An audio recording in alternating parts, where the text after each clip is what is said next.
मित्रांनो, शुभविवाह या मालिकेच्या आजच्या भागामध्ये आकाश आणि भूमी हे दोघेही आता एकमेकांकडे पाहतात. आकाश म्हणतो, थांब हा, मी पारितोषला व्हिडिओ कॉल करतो, म्हणजे तुला क्षितिजाला सुद्धा पाहता येईल. तेव्हा ती आता खूपच खुश होते आणि खूप एक्साइट असते की कधी एकदा मी क्षितिजाला पाहील. तर आता दुसरीकडे अमोली क्षितिजाला घेऊनच बसलेली असते. बाळाबरोबर गोड गोड गप्पा मारत असते आणि म्हणते की ऐक ना सानू बाळा, आता आपले बाबा हे दिल्लीला चालले आहेत ना ऑफिस मीटिंगसाठी. मग आपण दोघी ना भरपूर गप्पा मारूयात, खूप खेळूयात. मग बाबांना सांगू आम्ही दोघींनी सुद्धा तुला अजिबात मिस केलं नाही म्हणून. असं आता गोड गोड बोलत ती गप्पा मारत असते. तेवढ्यातच पारितोषच्या मोबाईलवर आकाशचा व्हिडिओ कॉल येतो. आकाशचा व्हिडिओ कॉल आल्याबरोबर लगेचच अमोली तो रिसीव करते. मग अमोलीला पाहताच आकाशला जरा धक्का बसतो. तो जरा घाबरतो की अमोली आता पुन्हा काही बोलते की काय. म्हणूनच आता तो म्हणतो, पारितोष कुठे आहे? तेव्हा ती म्हणते तो मीटिंगची तयारी करतोय, त्याला दिल्लीला जायचं आहे म्हणून. तेव्हा तो म्हणतो ठीक आहे, माझं त्याच्याकडेच जरा काम होतं. मग आता लगेचच अमोली म्हणते की मला माहीत आहे आकाश, तुमच्या दोघांचं ना काय चाललं आहे. अरे तू असा एकांतामध्ये पारितोषला व्हिडिओ कॉल करतो आणि मग पारितोष काय करतो तर लगेचच सानूला दाखवतो, बरोबर ना? आणि तुझ्या शेजारी भूमीसुद्धा असते. अरे मला सगळे तुमचे प्लॅन माहीत आहे, पण यापुढे असं नाही होणार. आता आकाश म्हणतो, अगं पारितोषकडे दे ना, कारण त्याला क्षितिजाला बघायचं असतं आणि भूमीलासुद्धा दाखवायचं असतं. त्यावेळी आता ती म्हणते नाही, फोन ठेव आता, तो बिझी आहे जरा. मग आकाश म्हणतो, थांब हा, तू तिला सानू का म्हणालीस? तिचं नाव क्षितिजा आहे ना. त्यावेळी जगासाठी ती क्षितिजा असेल, परंतु माझी मुलगी माझ्यासाठी सानूच आहे, असं आता अमोली म्हणते आणि लगेचच फोन ठेवते. तेव्हा आकाश आणि भूमीला खूप वाईट वाटतं की खरंच ना, किती दिवस झाले क्षितिजाला पाहतासुद्धा आलं नाही. आता भूमीला खूप म्हणजे खूप वाईट वाटतं. ती लगेच आकाशला मिठी मारते. तर दुसऱ्या दिवशी आता क्षितिजाला सांभाळायला जी काकी आलेली असते ती आता क्षितिजाला घेऊन बाहेर चाललेली असते. तेव्हा अमोलीसुद्धा त्यांच्यासोबत असते. मग ती विचारते, ऐका ना ताई, तुम्ही असं आज का म्हणालात की क्षितिजाला बाहेर घेऊन जायचं म्हणून गार्डनमध्ये फिरायला? तेव्हा आता त्या ताई म्हणू लागतात की कसं आहे ना अहो मॅडम, जर बाळाला सकाळचं कोवळं ऊन दाखवलं ना, म्हणजे कोवळ्या उन्हात थोडा वेळ ठेवलं ना, तर त्यांच्या आरोग्यासाठी ते चांगलं असतं. व्हिटॅमिन डी मिळतं त्यांना. म्हणून म्हटलं की बाळसुद्धा जरा फ्रेश होईल आणि आपण जाऊन येऊ. तेव्हा आता अमोली हो असं म्हणते. त्यानंतर आता ते दोघीही गार्डनमध्ये येतात. तर तेवढ्यातच आकाश आता भूमीला घेऊन तेथे येतो. लांबूनच ते आता अमोली व क्षितिजाकडे पाहत असतात. तेव्हा भूमीच्या चेहऱ्यावर हसू येतं आणि ती म्हणते, आकाश, अरे पण अमोलीला जर समजलं आपण इथे आलोय तर तिला नाही आवडणार अरे हे. मग आता आकाश म्हणतो, मला सकाळीच पारितोषचा मेसेज आला होता, त्याला अर्जंट बिझनेस मीटिंगसाठी दिल्लीला जावं लागलं, त्यामुळे आता तो इथे नाही आहे. परंतु ज्या क्षितिजाला सांभाळायला बाई आहेत ना, त्यांच्याबरोबर पारितोष हा बोलला आहे. त्या क्षितिजाच्या केअरटेकर आहे आणि पारितोषच्या सांगण्यावरनंच त्या इकडे घेऊन आल्या आहेत. तुला असं क्षितिजाला बघता यावं ना म्हणून, तुला असं लांबून तरी तिला बघता येईल ना आणि तुला अगदी छान वाटेल ना म्हणून. तुला एक सांगू भूमी, तुला मी असं अजिबात स्ट्रेसफुली नाही पाहू शकत, कारण माझी भूमी ना नेहमी आनंदी आणि अगदी स्ट्रेसलेस असली पाहिजे. तेव्हा भूमीला आता आकाशचा खूपच अभिमान वाटतो आणि ती त्याच्याकडे खूपच कौतुकाने पाहते. इकडे आता अमोली क्षितिजाबरोबर गप्पा मारत असते, तिच्याबरोबर खेळत असते. तेव्हा आता भूमी आडून आडून आता क्षितिजाला बघण्याचा प्रयत्न करते, परंतु तिला काही दिसत नसतं. त्यानंतर अमोली आता जरा मध्येच बसते, त्यामुळे भूमीला तर काहीच दिसेनासं होतं. भूमी आता सारख्या टाचावर करून क्षितिजाला बघण्याचा प्रयत्न करत असते, परंतु अमोली ही मध्ये असते. मग आता लगेचच ज्या केअरटेकर असतात ना, त्या भूमी आणि आकाशचीही तडफड पाहतात. मग आता ती मनातच विचार करते, काय करू म्हणजे भूमी मॅडम या क्षितिजाला बघू शकतील. तेव्हा लगेचच त्या केअरटेकर ह्या लगेचच बाळाला हातात घेतात आणि म्हणतात की बाळाला थोडं ऊन लागलं पाहिजे, असं म्हणून त्या गोड गोड गाणं गाऊ लागतात आणि भूमीकडे क्षितिजाचा चेहरा करतात. आता क्षितिजाला पाहताच भूमीचा आनंद गगनात मावेनासा होतो. सततच आता क्षितिजाकडे एकटक पाहू लागते. चेहऱ्यावर हसू येतं आणि ती हसतच आकाशकडे पाहते आणि आकाशचा हात असा घट्ट पकडवून ठेवते. क्षितिजाला पाहून आता आकाशभूमीला खूपच खरं तर आनंद झालेला असतो। ज्या प्रकारे क्षितिजा हसते आणि खेळते ते पाहून अमोलीला सुद्धा खूपच आनंद होतो। तर आता भूमीला आठवतं की मी सुद्धा अशीच बाळाला घेऊन असते तर किती छान झालं असतं। ती ते आता चित्र रंगवू लागते, त्यामुळे तिला अजूनच वाईट वाटतं। तिला असं वाटत असतं की माझ्याकडे सुद्धा एक असं बाळ असावं। मग आता ती आपल्या स्वतःचं बाळ म्हणून क्षितिजामध्येच पाहत असते। तर दुसरीकडे अमोली आता लगेचच त्या केअरटेकर ताईंना म्हणते की ताई, एवढ्या जोराजोरात नका ना हलवू, बाळ आपलं खूप लहान आहे अजून। असं म्हणून अमोली स्वतःकडे बाळाला घेते आणि म्हणते, बाळ किती नाजूक आहे ना आपलं, आपण ना जास्त वेळ तिला असं उन्हात ठेवायला नको, तिला सावलीतच ठेवूयात, चला आपण सावलीत घेऊन जाऊ, हे तर खेळणे सुद्धा आहेत, चला आपण जाऊ तिकडे आणि खेळूयात। असं म्हणून ती सावलीत जाऊन बसते। मग इकडे भूमीला आता बाळाला हातात न घेता आल्यामुळे खूप वाईट वाटत असतं।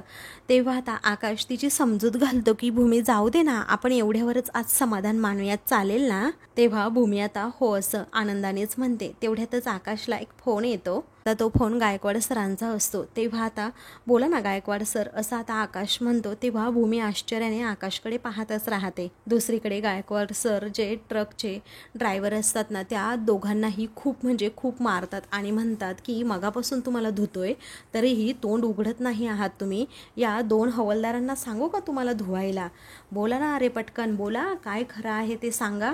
तेवढ्यातच भूमी आणि आकाश तेथे येतात। तेव्हा आता लगेचच गायकवाड सर अजूनच त्या ट्रक ड्रायव्हरला खूप मारतात आणि म्हणतात, काय रे, तुम्ही सांगितलं नाही म्हटल्यानंतर आम्हाला काही कळणार नाही का, आम्हाला सगळं काही कळणार आहे। मग आता लगेचच तो ट्रक ड्रायव्हर सांगू लागतो, हो महाजनांच्या बाईला मी पकडलं होतं आणि किडनॅप करून सुद्धा ठेवलं होतं साहेब। तेव्हा आकाश लगेचच त्या ड्रायव्हरची गचंडी पकडत मोठ्यानेच विचारतो, का पकडून ठेवलं होतं, तुझी हिंमतच कशी झाली रे पकडून ठेवण्याची। तेव्हा भूमी आकाशला समजवण्याचा प्रयत्न करते की आकाश प्लीज एवढा हायपर नको होऊस तू। मग आता गायकवाड सर सुद्धा म्हणतात, आकाश हे पहा, कायदा हातात घेऊ नका, तुम्ही मागे व्हा जरा आणि थांब जरा, सर आहेत ना ते बघतील की। तेव्हा आता आकाशला लगेच बाजूला करत भूमी आता त्याला शांत करते। मग गायकवाड सर म्हणतात की काय रे, अगोदरच का नाही सांगितलं हे, असं म्हणून ते त्याला अजूनच जोराचे फटके मारतात। मग आता तो ट्रक ड्रायव्हर सांगू लागतो, आम्हाला त्यांना मारायचंच नव्हतं, आम्ही माल सोडवून घेतल्यानंतर लगेचच त्यांना सोडून देणार होतो। तेव्हा गायकवाड सर अजूनच त्यांना दोघांनाही धुवून काढतात आणि म्हणतात, अगोदरच सांगायचं ना मग हे। तेव्हा आता दुसरा ट्रक ड्रायव्हर म्हणतो, आम्ही खूप घाबरलो होतो साहेब, त्या चोरीपेक्षा आम्हाला किडनॅपिंगचीच खूप भीती वाटत होती आणि तो चार्ज सुद्धा खूप मोठा असतो। तेव्हा तो तर चार्ज आत्ता सुद्धा लागणार आहे, राणे लवकर यांना घेऊन जा आणि चांगला पाहुणचार करा, असं आता लगेचच गायकवाड सर म्हणतात। मग राणे आणि दुसरे हवालदार लगेचच त्या दोघांनाही तेथून घेऊन जातात। आकाश आणि भूमी दोघेही एकमेकांकडे पाहतच राहतात। तेव्हा आकाश म्हणतो, आत्या जे म्हणतीये ना सेम तसंच घडतंय आणि तसंच होतंय, मी आत्याला लगेचच फोन करून सांगतो, असं म्हणून आकाश हा तेथून जातो। तेव्हा भूमी आता लगेचच गायकवाड सरांना म्हणते की आत्या जसं म्हणतायत तसंच घडतंय खरं आहे, परंतु या पलीकडेही असं काहीतरी आहे जे आपल्याला माहीत नाही सर, आणि असं काय असेल। मग आता ते दोघेही आपापल्या परीने विचार करू लागतात। तर आता दुसरीकडे हळदीचं दूध घेऊन मनू आता बाहेर येते आणि लगेचच रागिणीला देते। तेव्हा पौर्णिमा मात्र संशयित नजरेने रागिणीकडे पाहत असते, बाकी सर्वांना तिची काळजी असते। तर आता रागिणी मनातच आता दूध पीत पीत विचार करत असते की ही छोटी लोक छोट्या प्रलोभनांना बळी पडतात म्हणून आमच्यासारख्या मोठ्या माणसांचं खूप फावतं। मी काय त्या ट्रक ड्रायव्हरच्या घरादाराची जबाबदारी काय घेतली तर ते दोघे लगेचच सगळा गुन्हा आपल्यावर घेऊन बसले, असं म्हणून ती गालातच हसते। तेव्हा आजी तिच्याकडे पाहत तिला विचारतात, रागिणी अगं काय झालं तुला, तू हसतेस कशासाठी। आता रागिणी म्हणते, बघ नाही अगं, इतकी संकट आली पण काय झालं माझ्या आयुष्यात, योगेश्वरीच्या कृपेमुळे या सगळ्यातनं मी सुटले कायमची, ते पण अगदी सही सलामत, असं म्हणून आता रागिणी तिच्याकडे पाहून हसते। तेवढ्यातच यशपाल धावत तेथे येतो आणि लगेचच रागिणीला पाहत म्हणतो, अहो रागिणी ताई, काय अहो हे काय करून काय ठेवलं तुम्ही, असं म्हणून तो तिच्या पायाजवळ बसतो, तिचा हात हातात घेत तिची जखम पाहतो। मग आता तो म्हणतो, केवढ्या जखमा करून ठेवल्या आहेत पण पैसे तर गेलेच ना। तेव्हा पैशांचा विषय काढल्यानंतर सर्वजण आश्चर्याने त्याच्याकडे पाहतात। तेव्हा रागिणी आता लगेचच विचारते, काय बोलतो काय तू यशपाल, अरे पैसा वगैरे हे काय चाललंय तुझं, मग आता यशपाल म्हणतो, अरे हो, पैसा आणि शांत झोप या 2 गोष्टींना जगामध्ये अजिबातच पर्याय नाही, हो की नाही. मग आता राजा काका नुसती आपली मान हलवत असतात. त्यानंतर यशपाल म्हणतो, शांत झोप असेल ना तर आयुष्य कसं असं सुरळीत चालू राहतं आणि पैशाने तर सगळी नातीच विकत घेऊ शकतो आपण, हो की नाही रागिनी ताई. असं म्हणून तो रागिनीलाच प्रश्न करतो. तर रागिनी आता कोणासमोर काहीही न बोलता त्याला गप्प करण्याचा प्रयत्न करते. मग आता तो पैशाने कोणकोणती नाती विकत घेता येतात हे तो सांगत असतो. अगदी आई वडील, नवरा बायको, मुलगा मुलगी, त्याचबरोबर सून, हे सगळं आपण पैशाने घेऊ शकतो. आता पुढे काय करायचं पैशांचं, असं तो आता रागिनीला विचारतो. तेव्हा रागिनी आता खूपच घाबरते आणि धक्क्यानेच यशपालकडे पाहते, कारण हा एवढा ओपनली का बोलतोय हाच प्रश्न तिला पडलेला असतो. तेव्हा हा फटकळपणे काहीही बोललेल्या विचाराने रागिनी आता बोलते की, अरे काय यशपाल बाळा, अरे शेंडा नाही बुडखं नाही, काय बोलतो, कळतं का तुला. तेव्हा आता तो एकदमच गप्प राहतो. आकाश आणि भूमी हे दोघेही तेथे येतात. तर आकाश आता लगेचच विचारतो, आजी आता बरं वाटतंय ना. तेव्हा आता आजी म्हणते, हो वाटतंय बरं आता, पण बाळा अजून काही समजलं का. तेव्हा तो म्हणतो नाही. तर भूमी अजूनही संशयित नजरेनेच आत्याकडे सतत पाहत असते, कारण तिला तसा डाऊटच आलेला असतो.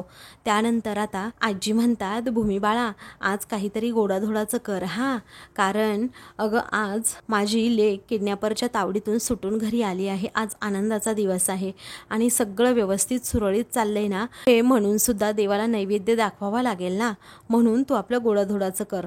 तेव्हा आता भूमी हो असं म्हणते. तेवढ्यातच गायकवाड सर आता तेथे येतात आणि दरवाजा ठोठावत, मिस्टर आकाश इकडे येत आहे का जरा, असं म्हणतात. तेव्हा गायकवाड सरांना असं अचानक आलेलं पाहून सर्वांनाच मोठा धक्का बसतो, कारण भूमी आणि आकाश हे दोघेही आत्ताच त्यांना भेटून आलेले असतात. तेव्हा आकाश जरा गडबडतो आणि विचारतो, गायकवाड सर, अहो आत्ता तर आपण भेटलो आणि केस तर क्लोज झाली आहे, अजून काही तुम्हाला पुरावे मिळाले आहेत का. मग आता गायकवाड सर हे आकाशला काहीही उत्तर न देता, यशपाल तुम्हीच का, असं यशपालला विचारतात. तेव्हा यशपाल हा लगेचच पुढे येतो, सॅल्यूट ठोकतो आणि म्हणतो, मीच यशपाल आहे. काय झालं साहेब, बोला ना. आता गायकवाड सर लगेचच म्हणतात की, मी तुम्हाला अटक करायला आलोय. हे ऐकून घरातील सर्वांच्या पायाखालची जमीनच सरकते की काय याला अटक करायला आले असतील पोलीस. मग आता लगेचच रागिणीला सुद्धा शॉकच बसतो. ती ताडकन उठून उभी राहते आणि मनातच विचार करू लागते, बापरे हे प्रकरण आता अंगलट येतंय की काय, कारण या गोदामाच्या प्रकरणामध्ये मी आणि यशपाल होतो हे गायकवाडला समजलं की काय. तेव्हा आकाशसुद्धा आता विचारतो, सर काय झालं काय, पण यांना अटक करायला का तुम्ही आलात. तेव्हा आता यशपाल सुद्धा म्हणत असतो, मी आपला गरीब भाबडा, मला का अशी अटक करताय तुम्ही, साठी अरेस्ट वॉरंट सुद्धा लागतं ना साहेब. मग आता गायकवाड सर हसतात आणि म्हणतात, गुन्हेगारांना पोलिसांपेक्षा जास्त कायदा कळायला लागलाय की काय. असं म्हणून ते राणेंकडून लगेच ते वॉरंट घेतात आणि यशपालला दाखवतात. तेव्हा रागिणीला धक्काच बसतो. ती आता लगेचच पुढे येते. मग आता माझा गुन्हा काय आहे तेवढं तरी सांगा, असं यशपाल मोठ्याने म्हणत असतो.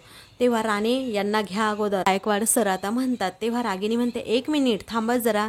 आता रागिणी सुद्धा गायकवाड सरांना म्हणत असते की त्याला थांबवा, हो काय केलंय तेवढं तरी सांगा. गायकवाड सर म्हणतात, तुम्हाला तुमच्या सर्व प्रश्नांची उत्तरं पोलीस स्टेशनमध्येच मिळतील. असं म्हणून यशपालला ते घेऊन जातात.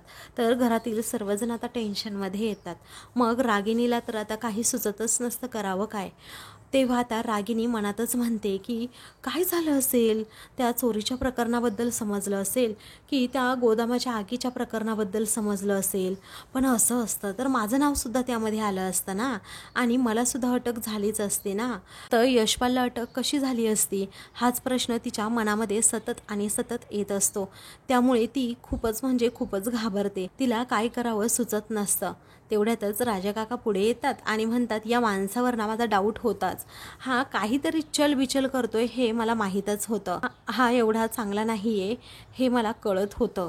त्यावेळी रागिणी लगेचच पुढे येते, यशपालची बाजू घेते आणि म्हणते, असं नका म्हणू प्लीज, तो खूप चांगला आहे. अहो बोलताना त्याला भान राहत नाही हे माहीत आहे, परंतु नेमकं काय झालंय, कसं झालंय, काय कशाबद्दल त्याला अटक केली हेच कळत नाहीये ना. त्यामुळे अशा चांगल्या माणसांवर तुम्ही अशी लेबल लावू नका ना प्लीज, असं ती राजा काकांना सांगते. तेव्हा आता मला जायला हवं, बघायला हवं नक्की काय घडलंय असं रागिनी म्हणते. तेव्हा आकाश म्हणतो नाही आत्या, तू कुठेही जायचं नाही, हां तू फक्त आणि फक्त आराम करायचा आहेस, अजिबात घराबाहेर पडायचं नाही. तेव्हा आता लगेचच रागिनी म्हणते असं कसं आकाश, अरे जायला तर हवं ना, काय झालंय बघायला तर हवं ना. अरे तो आमच्या गावचा आहे ना, मग आमच्या गावचा आहे म्हटल्यानंतर मला बघायला नको का. तेव्हा अथर्व म्हणतो अगं आई, तो तुमच्या गावचा आहे ठीक आहे, पण तो गुन्हेगार असू शकत नाही असं नाही ना. तेव्हा अथर्व बाळा तू कसा बोलतोस, अरे आमच्या गावचा आहे तो, म्हणूनच मी म्हणते मला त्याला बघायला जाऊ दे जरा, मला कळू दे ना त्याला काय झालंय ते आणि त्याने काय केलंय गुन्हा तो. तेव्हा आता लगेचच भूमी म्हणते आत्या अथर्व बरोबर बोलतोय, तुम्ही इथेच थांबा घरी. अथर्व आणि आकाश जाता येत ना, जाऊ देत ना मग त्यांना. आणि तुम्ही आकाशचं म्हणणं असं डावलून जाणार आहात का, तुम्ही जर त्याचं ऐकलं नाही तर त्याला किती वाईट वाटेल याचा विचार करा ना जरा आत्या. अहो यशपाल काका जरी समजून घेतील, कारण त्यांना माहीत आहे तुम्ही तिकडे जाऊ शकत नाही, कारण तुमच्या बाबतीमध्ये तिकडे काय काय घडलं आहे ते. त्यामुळे तुम्ही तिकडे जाऊ नका, इथेच थांबा.